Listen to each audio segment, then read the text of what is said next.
дар додгоҳи ҳарбии гарнизони Хуҷанд муҳокимаи парвандаи ду сарбози қисми марзбонӣ дар Конибодом ки дар куштори моҳигирон гумонбар мешаванд шурӯъ шуд. дар натиҷаи тирпарронӣ рӯзи 7 январ дар наздикии минтақаи бо Узбекистон ҳаммарзи Конибодом ду моҳигир ба ҳалокат расиданд. дар курсии айбдории сарбозони қисми ҳарбии марзбонии 0215 мустақар дар Конибодом Хусрав Меликов ва ҷонибек Ирсалиев нишастанд. додгоҳи ҳарбӣ алайҳи онҳо мутобиқи ду банди кодекси ҷиноӣ одамкушӣ бо истифода аз аслиҳаи оташфишон ва суистифода аз мақоми хидмати парванда боз кардааст. ҳодиса рӯзи 7 январ рух дод. Он рӯз 5 сокини ҷамоати Кулканди ноҳияи Исфара ба шумоли як навраси 16 соларо ки савори автомобили жигулӣ буданд дар мавзеи назди марзии ҷамоати Ортиқови ноҳияи Конибодом ду сарбози посбон нигаҳ доштанд. ба қавли додгоҳ дар пайи баҳс сари он ки дар он мавзеъ моҳигирӣ мамнӯъ аст, яке аз сарбозон эҳтимолан ҷонибек Ирсалиев ба автомобили дар ҳоли ҳаракати моҳигирон ду тирхолӣ кард. яке аз моҳигирон Абубакр Бобоеви 31 сола аз сар тир хӯрд ва бо захми сангин дар беморхона ба ҳалокат расид.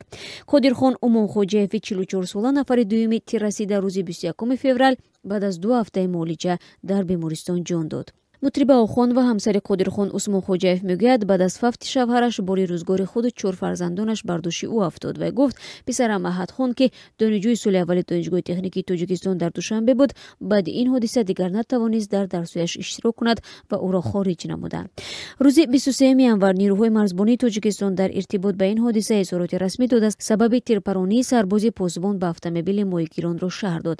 дар ин изҳорот гуфта мешавад ки ронандаи жигулӣ ба сабабҳои номаълум мошинро ба зудӣ аз маҳал ронд ва ҳангоми ҳаракати тунди мошин пои яке аз марзбонон осеб дид. Кумитаи давлатии амнияти миллии Тоҷикистон мегӯяд бар асоси муқаррароти марзбонӣ низомиён дар оғоз ба ҳаво тирк шуданд, аммо ронанда ба ҳушдорҳои онҳо итоат накард ва марзбонон маҷбур шуданд ки ба тарафи мошин ду маротиба тир холӣ кунанд. бар пояи ин изҳорот дар натиҷа 2 нафар аз афроде ки дар мошин ҳузур доштанд захмӣ шуда, яке аз онҳо Абубакр Бобоев рӯзи 17 январ дар бемористон даргузашт. дар ҳамин изҳорот нирӯҳои марзбонии Кумитаи давлатии амнияти миллии Тоҷикистон аз боз шудани парванда аз ҷониби додситонии низомии гарнизони суғд ва оғози тафтишот ин ҳодиса хабар дода буданд. дар парванда исми 5 моҳигир бо шумоли 2 нафари ба ҳалокат расида ба ҳайси ҷабрдида зикр мешавад. аз ҳуқуқи онҳо ва 2 сарбоз 3 вакили дифоъ ҳимоят мекунанд. вакили мудофиъ ва моҳигирони ҷон ба саломат бурда мегӯянд сарбозон ба онҳо дида ва дониста бидуни огоҳӣ ва ба ҳаво оташ кушодан аз пас тирхолӣ карданд, дар ҳоле ки онҳо дар пайи суҳбат бо сарбозони марзбон роҳи худро савори жигулӣ пеш гирифта буданд.